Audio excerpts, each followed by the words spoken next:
You're listening to the Practical Wealth Show with Curtis May. So, hey guys, I have a special episode for the Practical Wealth Show, and I have my good friend and mentor and the founder of Alpha Omega Wealth here with us on the Practical Wealth Show. And this is really, I'm letting y'all in on a mentoring session, really, just so that we can go. This year, we're going to go really deeper to help y'all understand how to be the bank and the thought process that goes behind that. And that's one of my missions for this year, is to help you guys manage your policies, think like the bank, and how to really administer these things. So we're going through, what did you say to me, Joe? Joe said, say hi. So first of all, say hi, Joe, to my listeners out there. Good morning, everybody. How you doing? It's good to see you. Good to be here. So what was that statement you said? We were in a train last week. So I was in Vegas. Some of you are on Facebook. You saw my picture from the Grand Canyon, if you connect me on Facebook. He says, would you rather earn 10% on what you save, or would you rather earn 4% on what you spend? That's it. So we could talk about that from a kind of a fundamental perspective. And as we go forward, we could talk about more and more details. Mm-hmm. People could ask questions. But this is obviously geared towards a business owner, right? Right. But it actually has a lot of application for every family, because every family has gross revenue. So think of this as you're a family. Maybe you're a single parent with kids. Maybe you're husband and wife with kids. You're a family. You have revenue coming in. It doesn't make a difference if you're a church, a nonprofit, an individual family, or a business. Everybody has gross revenue. And then you have expenses. And then you have your net.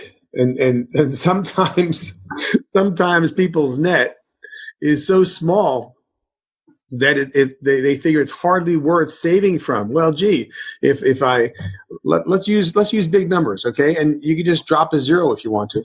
Okay. So let's say a business has $1 million worth of gross revenue, and it costs them $850,000 in expenses or cost of goods sold, right? Mm-hmm. Mm-hmm. In order to bring $150,000 down to their bottom line, which means that's the salary, or that's the revenue that they derive from running a business. Now, from that $150,000, now they have their mortgage, right? They have their car payments, they have their credit, they have their groceries. I mean, on and on. They pay for insurance of some kind. Maybe they send their kids to school. The kids have uniforms. They play soccer. They have expenses of equipment and so forth. At the end of the month, at the end of the year, on 12/31, here we are, 2 days away from 12/31. We saved a whopping, $8,000. So we had $142,000 worth of expenses. All right. Mm-hmm. Now let's go back and do the math. Would you rather earn 10% on what you save is $800? Right. 4% on what you spend is $5,200, roughly. So that may be considered an esoteric question. It's a question that nobody really wants to answer out loud. It's something that, well, yeah, of course it makes sense. Mm-hmm. I would rather get a smaller rate of return on a bigger number. But how do I do that? What's the point of that? Well, what we teach people is that we need to stop focusing on the net. If I have a business, I used to call a business a social welfare program for employees. Right. Because my employees get paid no matter what happens to my business. So if I have a loss at the end of the year, my employees get paid, right? Right. If I have a loss at the end of the year, I still have to pay rent or mortgage or lease on my building. If I'm selling a product, if I'm a lighting store or a clothing store or a tire store or a restaurant, I have the cost of goods sold. I have to buy the food. I have to cook it. I have to pay a cook. I have to pay people to serve it. I have to have the health department come in. I have to make sure my restaurant is clean, right? I have to advertise. I have to pay an accountant. I have to pay an attorney. And all those are all fixed costs, right? Right. I'm going to pay those things no matter if I have a profit at the end of the year or not. What if my $150,000 wound up being $40,000? Mm-hmm. Well, if I'm a devoted business owner, I'm going to say, well, okay, $40,000 is what I made. I grossed $1 million, but that $1 million doesn't belong to me. Does that make sense? Yeah, it does. $1 million is just me holding myself out as a person who loves people and want to serve people in the particular industry or service or profession that I choose to be in. Doctors, physicians, MDs are notorious for this. Well, people think they have to pay themselves last. Sorry to cut you off. I had a flashback. And I remember I was helping our family business with 2 bars. And so between the 2 bars, we might have been grossing 30 grand a month. And it was hard. I'd be hard pressed to pull out for me $1,000, $500 a week. As we're grossing between the 2 places, maybe $8,000 to $12,000 a week. I couldn't find $500 sometimes for Curtis to take out of it. I had old timers tell me, listen, you need to get your money off the top. And I didn't receive that because I made sure everybody got paid because, and if I didn't get paid, I had to make sure all the staff got paid, and I thought that's what you're supposed to do, which you are supposed to do that. But it's, this is a different way to look at that. So I appreciate this conversation. I'm rewriting these numbers. This is cost of goods sold. This is my owner's salary, assuming I have an owner's salary, what I save at the end of the year. So let's look at this for just a minute and kind of unpack this a little bit. So this cost of goods sold is about $70,000 a month. Now, if I have a going concern, if I have a business that's going to continually bring in customers, continually sell a product, continually hold myself out as a business owner, am I or am I not going to continue to rely on having $70,000 of cash flow every single month? Yes. Well, you got to. Right. Exactly. Yeah. And I know if I have half an idea of what I'm doing, my cash flow won't be $70,000 a month next year. It'll be $80,000. It'll be $90,000. It'll be $100,000. The idea is not to increase my cash flow. The idea is to increase my net, isn't it? Yes.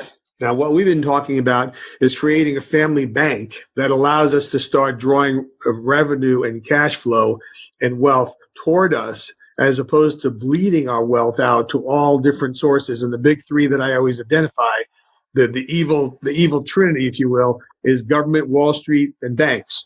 Right. And isn't it interesting that government, Wall Street, and banks get their cut from our top line? That is interesting. Right. Well, if the outside public commercial for-profit bank can derive their revenue from our top line, why don't we think about running some of that money through our banking system while we have it running through our hands? Right? Think of your banking system, right? The May Family Bank, the May Family Fund is your hand. And this hand is going to be held out, and revenue, like water, is going to flow over it before it goes down to the bottom line, before it pays our employee salaries, before we pay our accounting costs, before we pay our taxes, before we pay our mortgage. Now, think about this in kind of a 50,000 foot view. Does the IRS really care whether you pay your taxes as you go along, or whether you pay your taxes quarterly, or whether you pay the taxes at the time you file your tax return? Not really. So they don't really care because they have a little component in there called a penalty or an interest rate. You've got to pay some fee, some cost, some penalty in order to pay your taxes late. Well, gee, I don't know.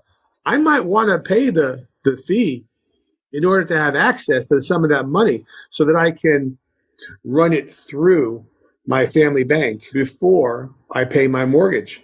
And we have some white papers, actually written by Carlos Lara and Bob Murphy with the Infinite Banking Institute, that talks in a very detailed and mathematical way how you can run your mortgage payment through your family banking system funded with life insurance and still have the wherewithal to pay your mortgage. So if at the end of the day, at the end of a 15-year mortgage, at the end of a 30-year mortgage, if you wound up paying the mortgage off and having a net amount reserved back in your family bank, and I don't care what the number is, let's just say it's $1 million.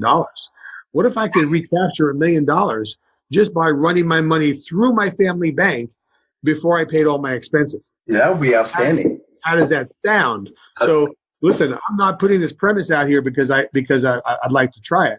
I'm putting this premise out here because I've done it dozens and dozens and hundreds of times. And we've proved to clients that this works. So the first thing you have to do is think like a business owner and behave like a banker.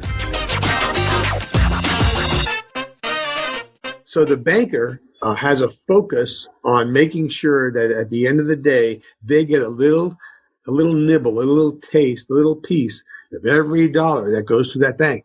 You know, think about Walmart. Walmart probably has a couple of $1 billion of revenue every single day. Walmart buys 1% of everything that China produces. The gross domestic product of China, right, is a big, big number. Walmart buys 1%, $1 out of every 100, 1 penny out of every dollar is purchased by Walmart. Conversely, when Walmart puts the products on the shelves that we buy, I don't care if it's a pack of pencils, or if it's a television, or if it's a shirt. Walmart is intent on making sure that they make a penny, a profit, out of every single product that runs through their shelves. Now, what if they sell 100,000 tubes of toothpaste in a day? Okay, they're making $1,000 a day on toothpaste. Right. Right. They have millions and millions of products, and they're always expanding their menu of products that they sell. I don't know that they sell cars yet. They probably don't, but they're going to. I mean, I was in Costco last Friday evening, and I saw a $30,000 bottle of wine in Costco. I mean, you can pretty much buy anything you want, any place you want. Right. You see where I'm going with this? Yep. So if Walmart doesn't care if they make a $15 product, a profit on a kid's toy or a backpack, all they want to do is make sure they make a penny of profit. Gee, I should take that same thinking and say, I want to make sure that when I run this $1 million of revenue, I want to make sure I run that revenue through my family bank, because the action of the family banking system working in my favor create net equity for me and my family and my posterity, my employees, the people that work so hard to make me look good, right? I want to create profit and bonuses for my employees. I could do a much better job of that if I take care of that top line, not just sit here with my arms folded and wait until I get my $8,000 at the end of the year. $8,000. That's 0.8%. Can you draw that? And I want people to see that, so the 3 circles that we draw with some numbers in there. And so when we say banking, right, we're talking about creating a pool of capital that you control that can move at cost to meet some needs you have. And we believe the best place to store banking is a process, but the platform that we use to execute that process is dividend paying whole life insurance with a mutual company. I said 4 very specific things there, right? So not index universal life, which will be another talk that we'll do next week, and why we don't do that. But this is a really important concept right here, guys. We have the saver. Before Nelson Nash came into my life in 2001, I thought of a saver as somebody who goes down to the corner bank and deposits money into the bank. But obviously, when we deposit money in the bank does not keep that money sitting there. They recirculate it, they redeploy it into various opportunities. And guess who those opportunities are? Those opportunities are us in the form of borrowers, right? So my borrower can be my company. It could be me. It could be family. It could be any individual. I can lend money to Curtis May. I mean, this is still America. I can lend money to anybody I want. I can lend money to other companies. And we've learned by working more and more with clients who do this, right? You want to learn how wealthy people behave and how they derive their profits. You want to hang out with wealthy people. You want to interview wealthy people. You want to find out how banks work. I mean, I was fortunate enough that I have an older brother who spent 50 years in the banking business, chairman, president, CEO of a public bank, and he constantly verifies everything that I'm saying. Hey, Paul, does the bank really get $16 for every dollar that they pay out to me? Well, yeah, that's what happens. Just by running our money through the bank and them lending it back to us, they're taking a piece. So, right, we have our $1 million of revenue, right? And then all those things are going to be deducted, all the expenses.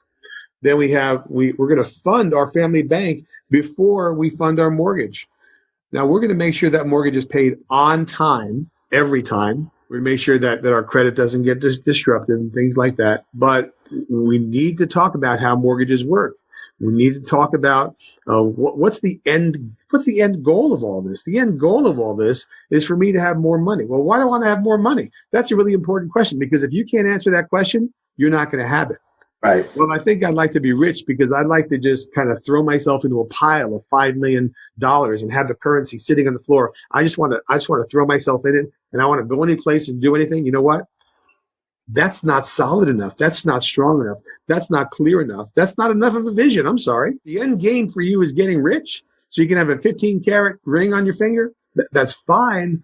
But what are you going to do? Who are you going to pass that down to? What wisdom are you going to create? What value are you going to create for a community? What kind of value are you going to leave behind after you're gone? Let's say it's 100 years from now, but you are going to leave a legacy. And that legacy is going to be a legacy of debt and a legacy of spending, or a legacy of wealth and prosperity and financial strength and financial literacy. I mean, this is how important it is for me that I make sure that I run my money, my revenue through my family bank before it goes anyplace. Now, this is going to take a while for you to get, because you didn't get where you're at today last week. You got where you're at today by making some choices that maybe weren't well thought out. Maybe you followed the example of some people that you thought were doing the right thing, and it turned out that they weren't doing the right thing necessarily. All right. If you start following the example of people who are poor, guess what's going to happen? You're going to be poor. Right. If you start following the example of people who are rich, then you're going to be rich eventually, but you better have a really, really good reason, because riches comes with responsibility. It also comes with anxiety, right? And responsibility and stress and strain. We can put the numbers together, but you have to have a learning curve. You have to have a ramp up period. You can't just start a family bank today and start using it tomorrow and start slashing and burning your credit cards. Maybe it took you 15 or 20 years to get in the situation that you're in today. Right. And we might be able to help you get out of that situation in a third of that time. I don't know. It all depends on how diligent each person is and how intensely they want to get out of debt. But you know what? Getting out of debt is a really small game. For me, creating wealth that means something, creating wealth that is going to continue after I'm gone, creating wealth that is going to carry out a purpose is my end game. I mean, I want to take care of people, not only people with my last name, people whose interests I care about. I want to see kids go to college and get a degree that means something that they can actually put into use and make the world a better place. And I don't care what that means. I don't care what politics are. If your heart's in the right place, you're going to make the world a better place. Right. You're a real conservative, vegetarian, vegan. I don't care what it is. Right. You got to have a bigger goal than just getting rich, because if you make yourself rich enough, there is going to be something left at the end of your rainbow. When you quote unquote graduate, you're going to have something left. And you're going to want to think long and hard, who do I want to get that money? And under what circumstances, on what conditions, what limitations? What do I want them to do to perpetuate my vision and my dreams? Right. So you don't want to start teaching your kids this stuff when you're 60.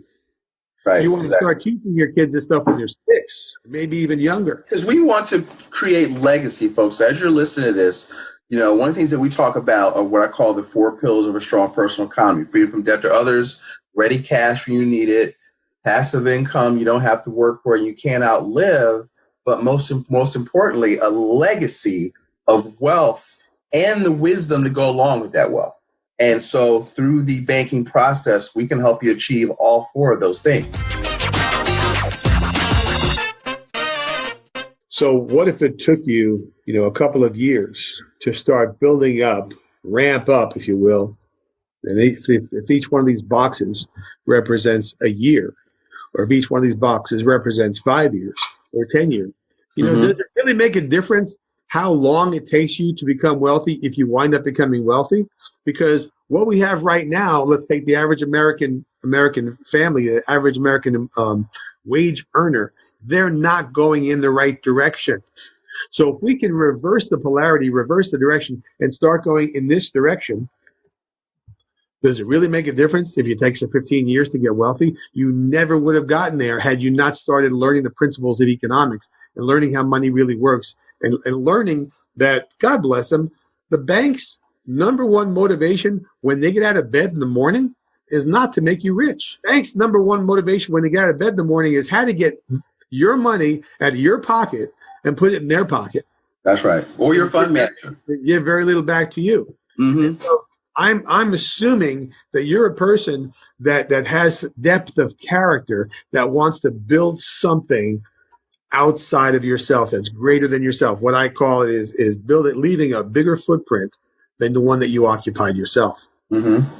So what if you could arrange your finances in such a way that you could have the life that you want to have, that you can enjoy travel, for example. My wife and I love being at the beach, and I mean lots of different beaches. What if you could enjoy that life and still teach others how to create a good life for themselves and create a pay it forward type of a vision, type of a heart, type of a mentality? And so, what if it takes 1, 2, 3 years to get on the right track? Maybe it takes us that long to get your finances organized. Maybe it takes you that long to come to the decision that you're going to live differently going forward. I mean, listen, my wife tells me lately that I have been addicted to Facebook, and she is not totally wrong. I try to stay positive, I try to look at the things that are warm and fuzzy and uplifting and so forth. But you know what? I get on Facebook way too much. Now, replace Facebook with credit card. For a long time, I was addicted, and if I can make the payment, I can continue to use the credit card. Now, you're going to have to get out of that mentality and say, listen, I am working. If I'm a business owner, I'm grossing that $1 million. So at the end of the year, I can have $8,000 saved. That's the definition of insanity. Right. Why would I want to have all this aggravation, all this burden, all this responsibility, all these taxes that I pay? Gee, I'm paying more in tax than I'm saving into my personal account. So the first thing you have to do is commit that you want to actually go in this direction. Maybe it's not worth it to you. Listen, maybe your life is happy the way it is. Maybe it's good enough. Maybe good enough is good enough. Maybe living for Friday is it. If that's the case, then this recording isn't for you. Right. We want to help people who want to change their lives. I mean, it's that simple. Who want to change their lives. And change, it takes first of all, it takes recognition of where I am today. Am I happy and satisfied and content with where I'm at today? Do I have a larger vision that I would like to work toward? Do I have the tools to get there? If Curtis May is going to help me get there, or if I believe that he will, then I better pick up the phone and talk to him. Because it seems to me like he has greater skills, greater life experience. Maybe he's already gone through the phase where he's banged himself in the head with the hammer long enough where he actually understands, wow, the more I pay other people's banks before I pay my bank, the more their bank gets rich, my bank stays mediocre. And I apologize for not having the ability to give you numbers right this second. Mm-hmm. But the first thing that has to happen is you have to have the commitment that this is going to be your life's journey. This is my lifestyle. So let's say that, and you are that business person, and you're spending $100,000 a year on your mortgage for the building that you own. Well, maybe that's a 20-year note. Mm-hmm. Maybe we should set up an arrangement in such a way that we can get that note paid off in 10 years instead of 20 through the operation of the family banking system. Now, that means that's 10 years sooner that you're going to have money going toward you instead of away from you. Now, the first thing you might be thinking is, I don't want to wait 10 years. Well, how old are you today? You've waited that long. Right. Now, we can show you how the model works. We are not going to put an age restriction on you. Here's an example. I had a 67-year-old doctor, MD, come and see me about 7 years ago. 67 years old, has a $1.3 million personal mortgage on his home, paying 6.3% interest, horrible, and $10,000 a month for a mortgage. Do you know that we paid that mortgage off 6 months ago in the middle of 2018? Wow. Now that $10,000 a month or some percentage of that is going towards his family bank, and he's building up equity instead of sending it out to other people's banks. So I got to go back to question number one. If you owned a bank, would you run all of your money through it, or would you pay 90% of your money to somebody else's bank and run 10% of your money through your own bank? But here's the bottom line, folks. Every single person owns a bank. Or every single person rents a bank. Every single person uses a bank. Every single person delegates to a bank. Why not own the bank? If you have to work with a bank anyway, why not own a piece of it? Right. And why not run your money through your family bank and pay your family bank first? The other banks will still get paid. I still want my bank to get paid first. I want to be at the top of that food chain.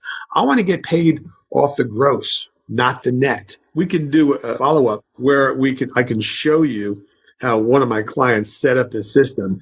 And not only does he own a very large office building, he set up a second and a third and a fourth and a fifth. He happens to be a business partner of mine. Mm-hmm. He got a hold of this banking system model mentality very, very quickly. And he's funding his family bank in a very large number. And he continually makes it larger and larger because he understands that the family banking system that you own is going to be more profitable to you than the one that you rent from somebody else. Right. So would you say that from that gross million, are you saying, because I think this will be unclear for people, you're running how in ballpark of that million in it, you have to grow to this because I'm growing to this. So to be honestly, but through your savings, through your banking system, through the saver. So $1 million, you're going to run that through your bank first, or all of that, a percentage of that. Where, you know what I mean? What do you mean when you say that? Yeah, it's got to be a percentage where you know that you have some ready cash flow. Mm-hmm. So if you're running a business that's underwater every year and you've lost money for the last 3 or 4 years, that's your business model. Okay. Mm-hmm. Right? Then you are running a public welfare system for your employees and nothing else because you don't really have a profit target. Mm-hmm. You need to have a profit target. But let's say you've got cash flow that you know is going to continually be replenished. I have cash flow coming in. I pay a certain amount of expenses out, and I have a cushion of money that I keep in reserve so that I can expand, so that I can do more marketing, so that I can add on more product, add on more employees, expand my vision, expand my company. So you've got some flexibility in what you can put. Maybe that flexibility is 10% of your gross. Maybe you'll put that $100,000 a year through a life insurance policy. Mm-hmm. Now, again, the name of the game is cash flow, right? It's not rate of return, not what's left over. Because if you cared about what was left over, you wouldn't be netting $8,000 out of $1 million. So obviously, you didn't care about it before. Mm-hmm. But now, what we're talking about is building a business that has never existed before.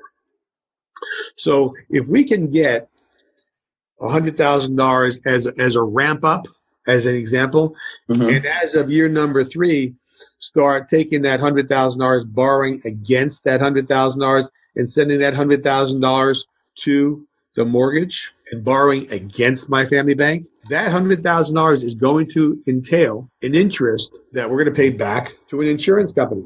So now we have a financial partner who actually has a desire to see us become wealthy because we're both going in the same direction. They're interested in my wealth. I'm interested in their wealth. I want my insurance company to be profitable. Why? Because I'm an owner of that policy, of that company, because this is a mutual company where every time I buy a policy, I own another piece of the company. Right. I want them to be profitable because I want them to be here 300 years from now to take care of my great-great-great-grandchildren. Right. So I'm going to pay them interest for the use of their money. I'm borrowing against my policies so that I can send $100,000 to the mortgage, and I'm going to start whittling that mortgage down. Eventually, I'm going to start reversing the polarity of that money. I'm going to get that outside mortgage company out of my life. And at the end of said period, and it's different for everyone, for my physician client, it was 6 years. He paid his $1.3 million mortgage down in 6 years. And now he's paying a monthly mortgage payment to himself. Let me break that down for a second. I want to make sure people get it, because I'm always talking about don't pay extra on your mortgage, but what you're doing is you're diverting part of your gross through your banking system, your policies. Now you're borrowing against your policy, collateralizing your cash, paying it to the mortgage company, paying it down, but you've got a policy loan. So now what happens is he's paid it off early. So that 10 grand a month that he was transferring to somebody else's bank, now he's reversing it. That bill is still there, but now it's coming back to him. But he's got hundreds of thousands of dollars in cash value, earning money as if he's not touched it. And now he's recapturing it, freeing up his that cash, bringing it all back to him and getting the profits that would have gone to XYZ mortgage company. Is that what you mean? Yes, and yes. Money does not work differently for me than it works for a loan shark company that lends money out at 200%. What works differently is how my mind works. What works differently is me taking the blinders off and paying attention to where my money goes. Where we are at as Americans is we live for Fridays. We live for weekends. There's 350,000 partiers coming to Las Vegas this weekend so they can stand in the middle of the strip, wear some funny hats, and have a party. That's what they're here for. They're going to go back home and they're going to have credit card balances that they're going to have to pay when they get home because they put the entire weekend on a credit card. Right. It's a matter of changing your focus. The fact that lending company makes 200% is totally irrelevant to me. I don't care that they make more money than I do. I care that I want to apply the principles that they're applying because they understand the concept of velocity and keep the money in motion. I'm interested in having all these things on the right-hand side, the home that this mortgage represents, the college paid for my kids, a vacation home that we've been working towards and building. We bought the land and so forth. At the end of the day, it's not working towards retirement. It's working towards freedom. And it's running the money through the family bank. Once you start running money through a family bank and you start seeing how much money exists as a residual in that family bank, you're going to start to pay attention and you're going to start to realize, gee, I didn't realize how much money is actually flowing through my hands, so that I am now uncomfortable when my bank balance in my life insurance policies dips below a couple $100,000. You know, that's my low watermark. Right. Why is it only a couple $100,000 when I have literally almost 40 policies right now? Well, because I continually expand my vision. The last thing I want to have money do is sit. So I continually expand where my money is growing toward. So the idea is, in order for me to build wealth, what do I have to have? I have to have capital assets that produce cash flow. Cash flow is what creates wealth, not money sitting. So if you want to be wealthy, go out and get yourself 15 rentals, 15 individual homes that you rent out, 15 apartment buildings, 15 apartments. You know, Robert Kiyosaki, who's one of our great mentors, has over 100,000 doors, meaning apartment doors, rental doors, 100,000 units. Guess what happens when inflation hits? Nothing. Rents continue to be paid. Guess what happens when the stock market loses 1,000 points? Nothing. The renters usually stay there. I mean, do renters leave the apartment because real estate values went up? No. Do renters leave the apartment because real estate values went down? No. Do renters leave the apartment because we're fighting 15 wars we shouldn't be fighting? I don't think they get political. Do renters leave their apartments because the national debt's $22 trillion? No. The name of the game in creating wealth is creating cash flow, not having dollars sit. That's right. So talk to him about, go there, so velocity and how you create velocity using your banking system. Because basically what he's saying is he's saving off the gross into policies, but you know, you're not just leaving it sit in the policies, you've got to put the money to work. So you're continuously looking for ways to employ your capital. Yes. That, right. Yeah. And even to because if you own a bank, you should be your best customer. So there are big ticket items, cars, business expenses. You need a new deck. I've used it for, my daughter found this $1,500 summer camp off of Lake Michigan that she needed to go to at 13. We've used it for that and recaptured that money. And then I had to replace $25 to replace the transmission the same summer, and we're able to use our banking system to do that kind of stuff. And we pay it back with interest. So, I've got utilization versus just accumulation. But if you're an investor, we tend to have a lot of investors and business owners listen to our show. I want them to see that this is your second business. You need what you do to make a living, and you need your banking business, as Nelson says. Exactly right. So here's an example, and I think this is important because most folks have a different view of how they handle their cash. Mm-hmm. So if I'm going to go on a vacation, and the vacation I'm referring to is 5 years ago, my wife and I went to Italy for the first time in my life. And I knew that I was going to be in Italy roughly 25 days. And so I said to my wife, honey, I want to make sure that we have no worries about staying at a 5-star hotel in Rome, Florence, Venice, and Sorrento. So over 25 days, we're probably going to spend about $1,000 a day. Now, was I worried about spending $1,000 a day? No, because what I told her to do was go get a loan through our policies. And let's just say, and I apologize if the number is just horrendous and ridiculous. I took a loan against my policies and I lent it to moi. Mm-hmm. And let's go. We were sent on this trip by an insurance company who paid our coach airfare. Get that? They paid our coach airfare. I do not fly over the ocean with my wife sitting next to me, coach. Okay. If I'm taking my wife, number one, and if number two, if I'm going over water, I'm going first class. So I had to bump up our airfare to Alitalia in the first class cabin where you sit in the cocoon and you have the nice wait service, and they have tuxedos in the airplane. And we get to these amazing hotels, and one hotel was nicer than the other. And you know what kind of confidence I had walking around Italy, not speaking a word of Italian, but my wife is a Spaniard, speaks Spanish, and you can kind of get away with speaking Spanish in Italy. You can get a lot of the. Yeah, I've heard that. Uh-huh. So we went to Italy. Now, if somebody says, well, if you have $30,000, you can go to Italy. No. You're missing the whole point. I took a loan, which means I have to pay the loan back. And guess what? I paid the loan back with interest. Right. I treated that loan like it was a loan to a stranger, only it was a loan right here. It was a loan right here. It was a loan against my family bank. And I made sure when I came back, I paid back those payments with interest. Right? I didn't treat my money like it was money to burn. I treated my money like the capital that it is. That capital is required to be put back in my family system so that it can continue to accumulate and attract more interest and more value and more momentum. And so at the end of the day, I had an amazing trip to Italy. I took roughly 2,500 pictures.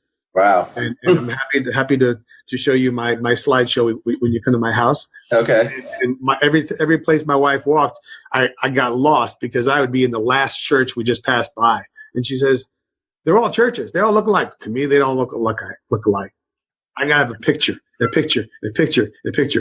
And I was like a 10-year-old with these cameras strapped around my neck. I had an amazing time. There and back first class, had the most wonderful memories of my lifetime.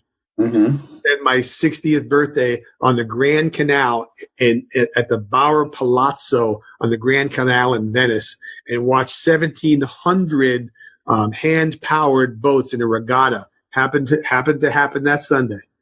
We had all kinds of experiences, and we came back and we restored the value back into our family banking system because we understand the value of capital. Right? The value of capital is to create legacy far into the future, and the capital cannot be spent and wasted if you're going to reuse it. Right. You have to restore it. Natalie, my 7-year-old, is for y'all listening on the show. She's just like, all right, Natalie, once you keep coming into the room, I got to pick her up. But I can hear her. She's in her sister's room playing and she's singing. I'm like, stop singing. So I love it. I love Happy it. child, so, but yes, that is because I want people to understand we want you to live the best life you can today. And so when we talk about, the debtor, the server, and the wealth creator, and that you get utilization, yet your baseline capital still grows.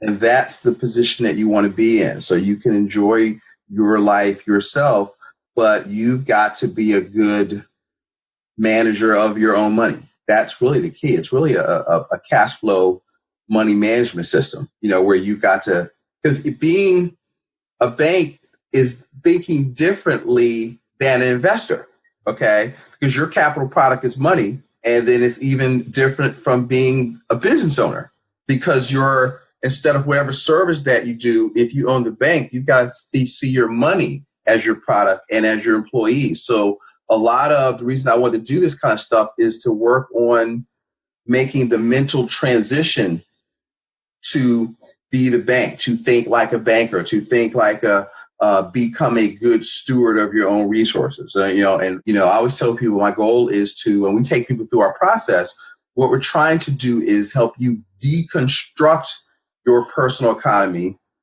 and then reconstruct it so that it works for you, so that you're seeing yourself at the front of the line, and then you're learning how to get interest to move towards you. Right now, everything you're taught to do is send money away from you. That's right. Do a bi-weekly mortgage. If you just straight send extra money on the mortgage without paying your bank first, then the only thing you're doing, you think you're saving money and interest, but you're just giving the bank an opportunity to velocitize your money faster. So it's not, because getting out of debt per se doesn't make you wealthy, because it's still a transfer if you just send it away from you. If you just pay off your credit card debt. Right. So getting out of debt is a step towards freedom. Right? Yep. So there's a phrase in the Bible, and you should know the truth, and the truth shall make you free. I'm a stickler on this word, right? If you take a wild animal and you take it out in the desert and you open the cage up and you let the wild animal run free, that animal is loose, but the animal is not free. You have not made the animal free. All you've done is subjected that animal to the next truck that passes by, or the next hunter that passes by. Mm-hmm. But in order to make someone free, you must empower them. Wow. Right? So if I want to become debt free, I want to become debt free so that. Right. So that what? Well, so that I don't have to worry about the banker coming after me and calling up when my credit card payments. So that what? Well, so that I can, take off Friday if I want to, take off a weekend, not work next week. So that what? What's your end game, right? You see where I put this circle here? Right. The purpose of capital is to do good.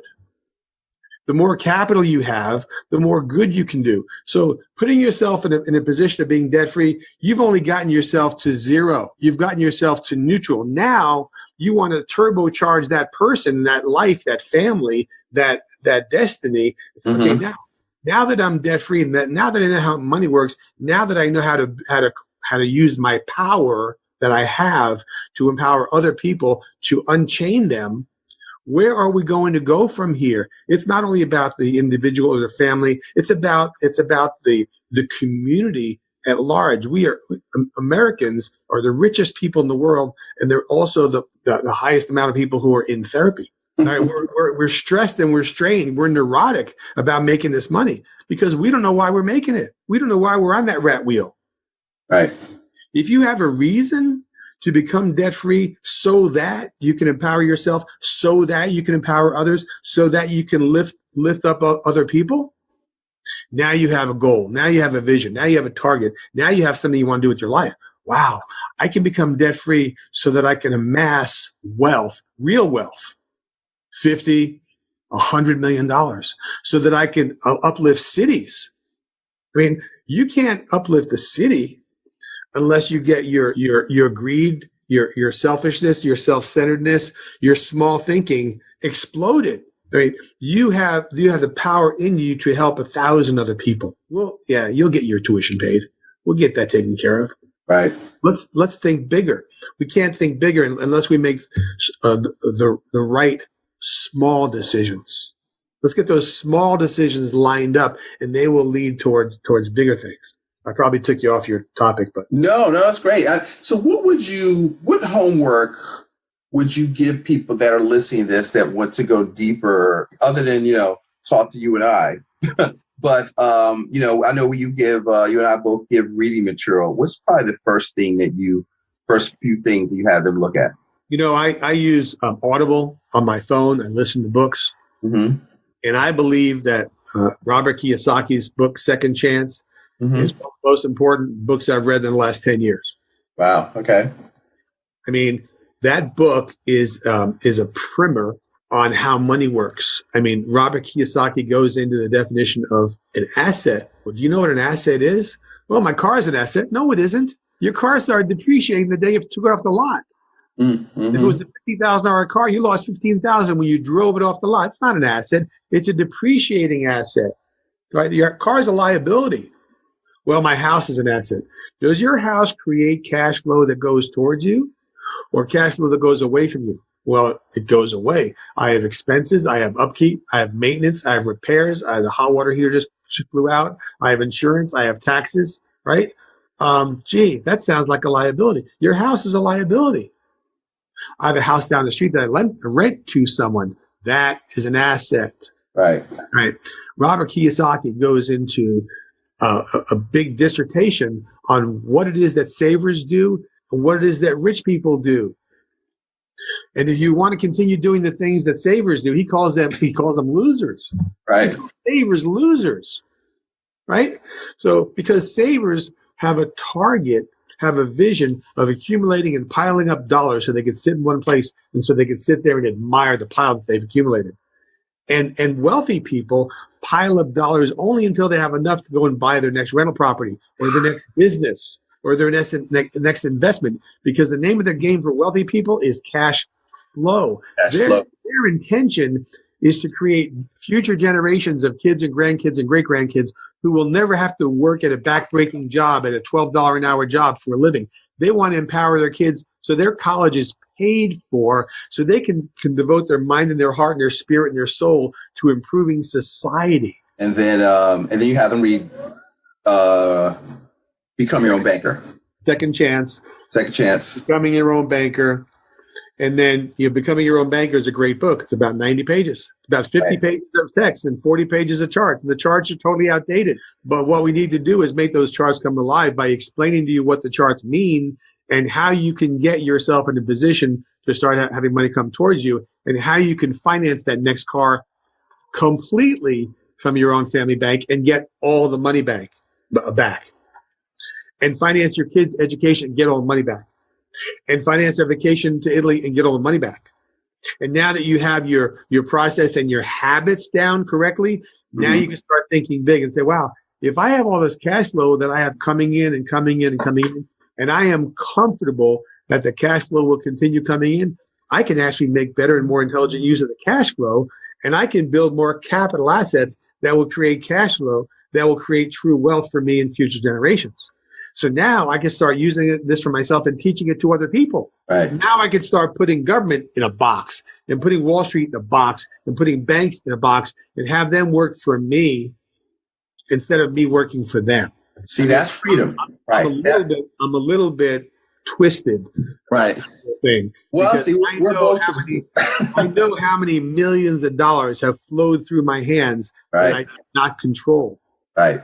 So now I understand that, and so I make sure that I get control of cash flow wherever I can. Let's make my loan to my daughter who buys a car with it an obligation, so that she understands, yes, this is a family bank, but the family bank is not here to make gifts. The family bank is not here to go bankrupt giving you gifts. The family bank is here to teach you discipline and accountability and right behavior, so that you're going to pay that family bank back for the car. you're going to own the car, and you're going to have the ability to borrow from the family bank the next time because you paid the bank back diligently. And guess what? The family bank is going to be here to send your kids to college and your grandkids to college and create greater opportunities and initiatives and community benefit because you understood how to control the family bank. It's bigger than just dollars moved over here, dollars moved over here, and now I have more money than you do. Even though we're talking about, life insurance as a platform is bigger than that.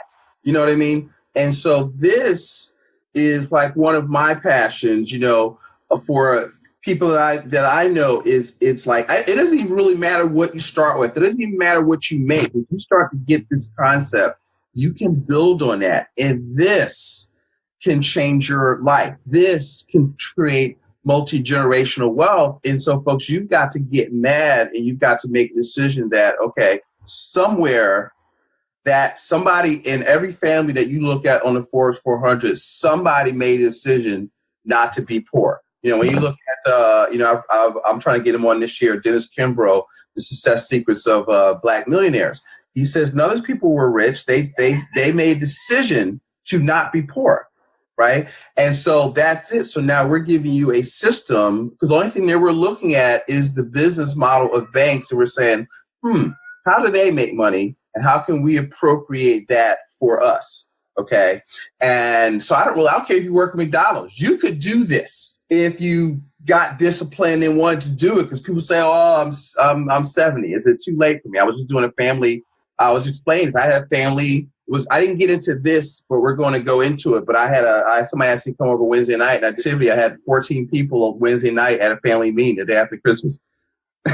And talking about wealth, and they ain't really quite sure I was there for it. They thought I was going to sell them something or it was some multi-level thing. I don't know. And I just started breaking down, this stuff, like this conversation for about an hour and a half about stuff. And so now they're all excited. In fact, I heard they left, went to somebody else's house, and talked about it some more for like another hour and a half.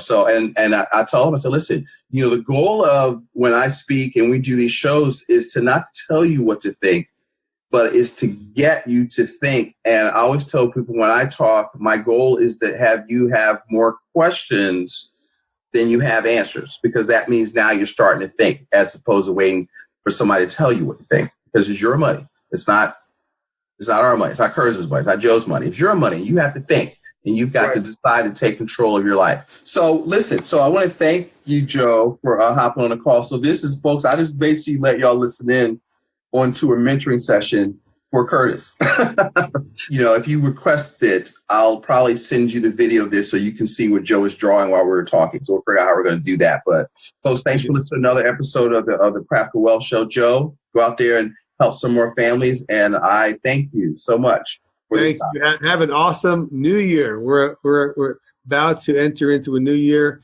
and it's all positive for next year. I mean, we could look at the good things that happened last year and build on them.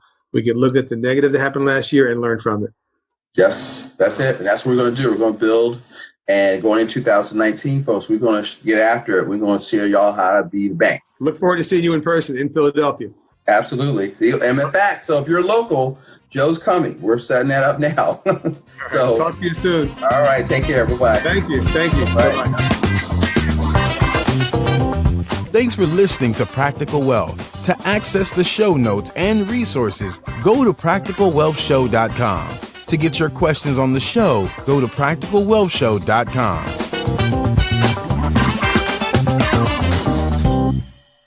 This show is for entertainment purposes only. Before you make any investment decisions, consult a professional.